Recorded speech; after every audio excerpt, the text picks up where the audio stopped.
Today, I am talking to Ishan for the third time, and I've known Ishan for a long time, starting from when he was much, much smaller. He doesn't really need an introduction at this point. He's so big, but I'll introduce him anyway. He is one of the biggest content creators and YouTubers in all of India. He talks a lot about productivity, managing your time, freelancing, and growing your career. Thank you so much, Rahul, for inviting me on your channel. You speak highly of me. I am very much honored to be on this platform. Just here to share whatever learnings I've had in the last couple of years. Yes, I've known you for a long time as well, right from when you were working in Facebook to now building your own company. So it's been a great journey. I want to start off by talking about your content creation. How has your life changed in terms of getting bigger and bigger? And then I want to also talk about how you've leveraged that into things like Market Up and other businesses that you're doing. So starting off with the content side, I think we first connected when you had like 10,000 or 15,000 YouTube subscribers. So how we start there? What was the initial motivation to just put yourself out there and how did you get the initial maybe like 1,000 subscribers? Yeah, it's pretty crazy when I look back, I think it was back in late 2020 is when I was at that point. The motivation at that point was just to share all of the learnings that I am having in my own experience of being a college student, learning to code, and then trying out other skills as well. So it was sort of like me exploring the world and then sharing whatever tidbits and bits of information that I was having throughout the journey. That was the first thing. Number two, I knew that I could not have all the experiences in the world that my audience wants and deserves. And hence I tried to reach out to as many people as possible in my network or expand my network so that I can interview more interesting people on my channel. So one great thing that I did was to talk to you about your experience of studying abroad and then finally taking up job that you were doing back then at Facebook. So that's basically the motivation that was back in 2020. The amount of growth that I had in the first 6 months of growing my YouTube channel is the exact number of growth that I have every single day on my channel right now. So you can imagine the effort that took place in the starting of my YouTube channel and the reward that I'm able to reap right now today. I always used to have YouTube as a hobby, right? I was like, I'm never gonna make big money from it, and I would only be focusing on getting my work at a software engineering company, at a FANG company. And so that was the goal for me. I never really thought that I could monetize this and I could have a full-time career at YouTube. But what I realized is that I can start sharing my experiences with certain products that I'm using every single day, and I can work with companies that want to have a similar mission statement that I do, which is spreading awareness with people about careers, about technology in general, right? So that was the whole idea. Most important lesson that I've learned is to work more as a business and not as a hobbyist or as a freelancer. So that is the biggest learning that I have had in the past. Recently, I've also started to do a lot of, seminars at colleges. I never really thought the amount of impact my videos are creating on YouTube, because again, it's just me and my camera in just a closed room and just me shooting videos every single day for 2 years. You never really see the impact. You can see the numbers. You can see, okay, you got 2 million views this week or this month. But seeing 2,000 people in front of you cheering for you and saying that you have changed my life, that is a whole different experience altogether. So that's basically the changes that I have noticed. And the more content I make, the more growth I have. I have tried to be more at peace with myself. I was alone when I started, and it's very easy for people to get egoistic and for people to see that everyone is like, reaching out to them, wanting their help, so they become like this big figure at the top of the mountain. But I've always tried to make sure that I keep myself at check whenever I reach a new milestone, whenever I reach a new height in Market Up, the business that I started, or in YouTube. So that's basically my experience. Yeah, no, I feel like definitely as a content creator, you forget that, hey, you're talking to a camera, but there are actually hundreds or thousands or tens of thousands of people behind that camera who are listening to what you're saying and might get influenced by what you're saying. So meeting all these people in person is pretty amazing. I wonder if we could go like step by step a little bit. So how your thinking evolved, because your growth has been so rapid in the past 2 years. So I think we first connected about 2 years ago. You were around 10 or 20,000 subscribers. So tell me at that point, what was your mindset? But was your thinking that, wow, this is going well, I'm going to keep doing it full time, or was it too early to start thinking that? So I was learning to code, and I was working at a startup called CodeDam as a growth marketing intern. And that was all that I had imagined. I was like, yes, YouTube is a great way for me to spread my learnings, but that was about it. At that point, it was not even making much money for me to even consider that as a full-time option for me. It was back in September of 2020. That is when I made enough money to buy myself a Blue Yeti microphone, right? So that is what I bought.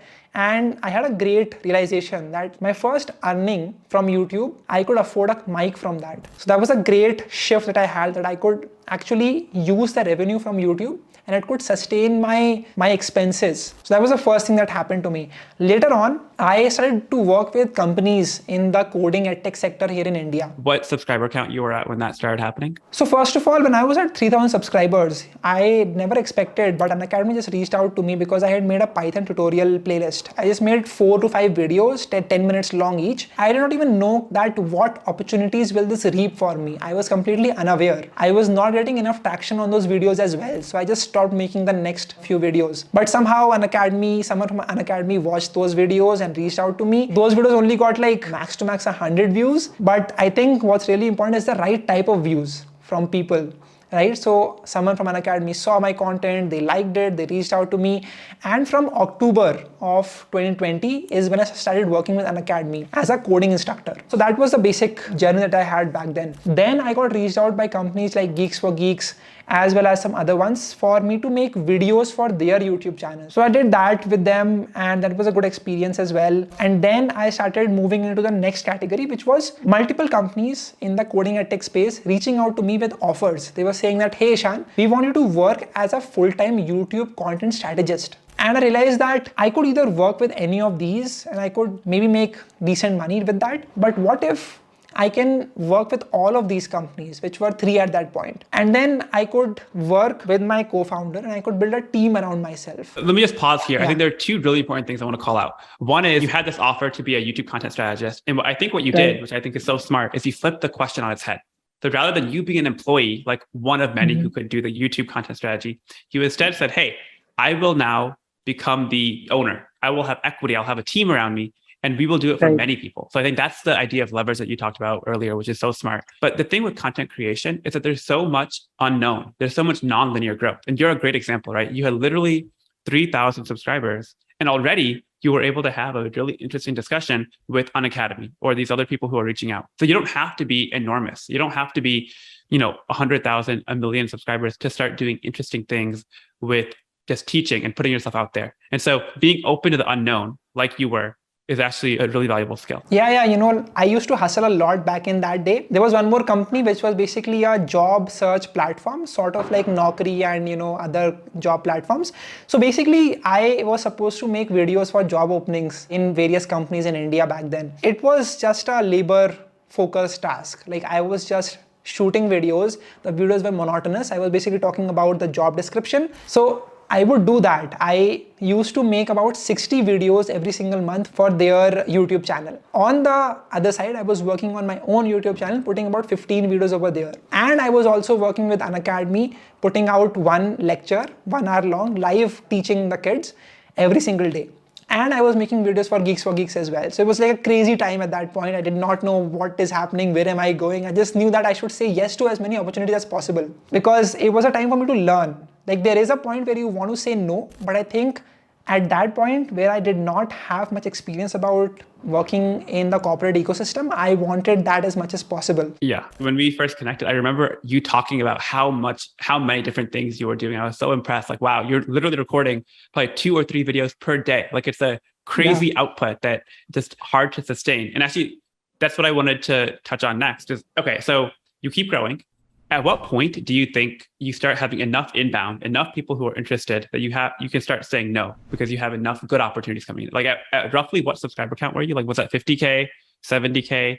And then how do you start to prioritize at that point? Yeah, so it's really interesting. Back in November of 2021 is when I was still working with Unacademy as a coding instructor. And that is when I felt that I was only making incremental income through that. It was like I work for 1 hour and I get X amount of rupees for that 1 hour that I had put in. And then I was looking at my own income that I was making on YouTube, which was, again, it's not me putting 1 minute and me getting paid for 1 minute. It was basically me getting paid for my distribution, which was much bigger. I would always see that I work 1 hour for this live coding thing, which drains me completely for the next 1 hour as well. And I was seeing that I was not growing in that role particularly. And I was not making a lot of income from that as well. And that is when I said no to working as a teacher on the Unacademy platform. It's a great platform, by the way. I just thought that it's not the right opportunity for me at the point. I would much rather focus on making more videos on my YouTube channel or growing my own agency, wherein I can have more leverage. So I think it's really important to think in leverage terms rather than just thinking about, putting all of your time and working as much as possible. Back around mid of 2021, right? That is when I started to outsource my editing. Previous to that, it used to take me half an hour to 1 hour to shoot the video and strategize about it. Another 5 to 6 hours to actually edit that video. So that is when I thought, how can I outsource this work so that I can do more creative work? I can do things that are specific to me, that cannot be replaced. That was basically my connection that I had with my audience. The interesting thing about your story is that when you started out, I remember you talking about how you were working with CodeDam. And at that point, for both of us, I think CodeDam was a huge channel, like 100K or more subscribers. And what's funny is that you very quickly exceeded them in terms of view count and subscriber count and the distribution that you have. And I think that's the thing that happens with content and just in the world of startups as well. Like what you think is a small channel or a small company now, if you give it enough time, it could very easily grow 10x or 100x in that 1 year and become way bigger than where it was previously. So I think you're a good example of, that kind of rapid growth. How are you thinking about YouTube now? So you have 590,000 subscribers. Probably in the next couple of days, you're going to hit 600K. Yeah. What is next? Like, what is do you set goals of like, I want to hit 1 million by a certain date? Or how do you think about the next 6 months on YouTube? It's hard to think of long-term goals on YouTube. I think that's one of the big problems you can say that I have, because I am so much focused on the next video. I don't really tend to have long-term goals for YouTube particularly. But I know this much, that I want to make sure with my content, I try to shift towards more smarter content. So I make videos that appeal to people and they have a nuance to it. They have a novelty to it that isn't available on other creators in India particularly. So I've just been focusing on that. I have also been thinking about how can I have a direct impact to my audience. So because right now, if I make a video on like Canva tutorial, or I make a video around Python tutorial, I am giving them the advice or I'm showing them some things, but I want to have a more deeper contact relationship with the audience particularly. And that could happen through me launching maybe a platform or me having like a live experience with them whenever I talk to them, whenever I teach them something. So I think I want to have that in the next 4 to 5 months. I am launching a book as well called as Unicorn Secret, in which I am interviewing the top 20 unicorn startups of the country. And we are distilling the lessons that the founders have learned while building that business from scratch. So that is something that I'm looking forward to. I am very excited for how the people will perceive it, if they will learn from it and execute forward as well. So that's basically what I'm thinking about. But I think this is a big thing that I'm trying to improve upon. How can I think on more long-term basis is what I'm figuring out right now. So on YouTube, you're at the whim of the algorithm.